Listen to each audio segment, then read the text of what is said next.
There are 10 things you should never say in an interview. For instance, I don't plan on giving a notice. Or, I need to make more money. Hey, how about I can start right away? How much does the job pay? Well, saying any of these 10 things will not get you hired. So if you have an interview coming up for a leadership position or any role, this video will help you stand out and you'll win the interview.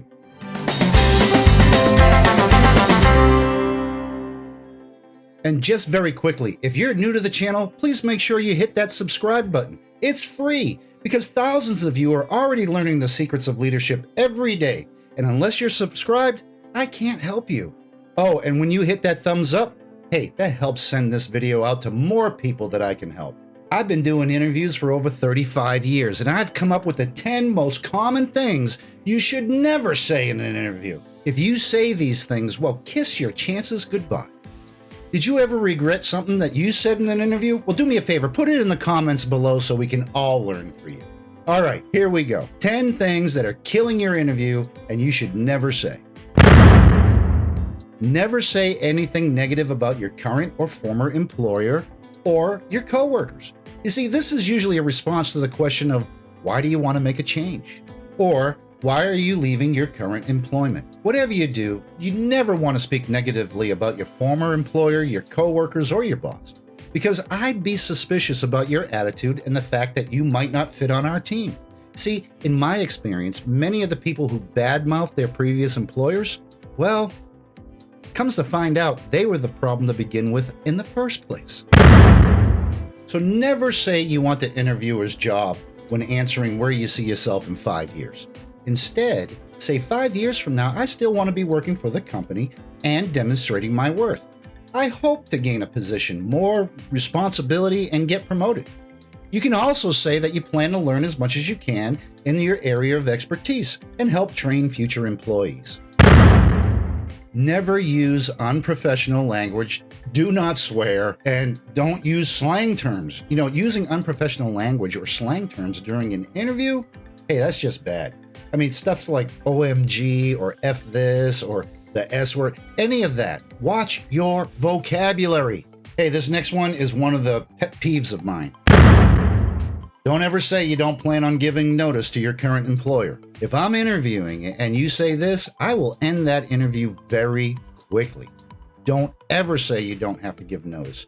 Instead, explain that it would be important for you to give your employer notice. However, if you should be released from that obligation, you would be able to start earlier. Now, this next one doesn't really seem obvious to most, but never say I can start right away. And let me explain. You may think that you're doing yourself or the company a big favor by saying this, but a better approach is that you would like a few days to review the offer and ensure your obligations will not get in the way of the onboarding process.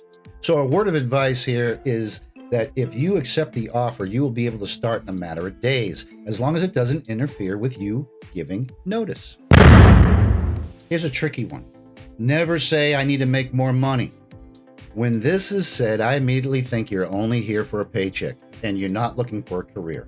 And you know what? As soon as a higher paying job rolls around, you gone. A better way would be to say that you're looking for a position that you can grow in and that you will be able to support your family over and over in the future. And by doing that, you're saying that you want to improve yourself and the livelihood of your family. Too much practice. You know what? Overly scripted answers. There is nothing wrong with being prepared for all the interview questions. Great. But especially the hard ones like, tell me about yourself. Yes. But when scripted answers, they come out so robotic, it makes me feel like you're hiding something.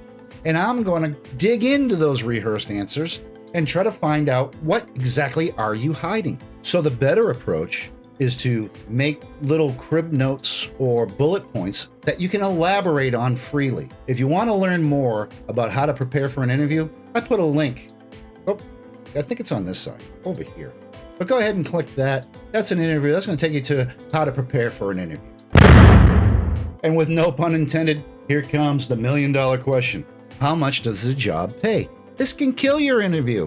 But let's face it, you do need to know what the company's going to pay you. But how you get to this topic is very important. Instead of asking how much does the job pay, ask how the company's compensation works. Or is there a compensation package and what are all the details? The idea of bringing up the subject to start a dialogue is very tricky. So you need to practice this before you bring up that topic. And the most important thing here is before you even go into that interview for the position, you should already look up what other people are paying for that type of position, so you know where you sit in the compensation area. This is one of my personal ones. You need to know when to stop talking. Come on. In most cases, you're not going to be the only person that I'm interviewing that day. I usually schedule 2 or 3 interviews for the same day. So with this in mind, try to answer the questions completely without rambling on. You don't want to be cut off because I've got an interview that's coming up pretty soon and we got to be done here real shortly. And believe me, if I find that I need to ask more questions or keep the interview going because there's more to learn here, I'm going to do it as your interviewer. Rambling on does not get you anywhere in an interview. Here's one that's really important. Do not ever lie or make up answers, especially when it comes to background checks, drug tests, or your driving record. You will never get the job if you lie. So be completely honest and upfront. See, I've hired people just because they were upfront with me and honest, depending on what it was. But if you lie, you're never going to get hired.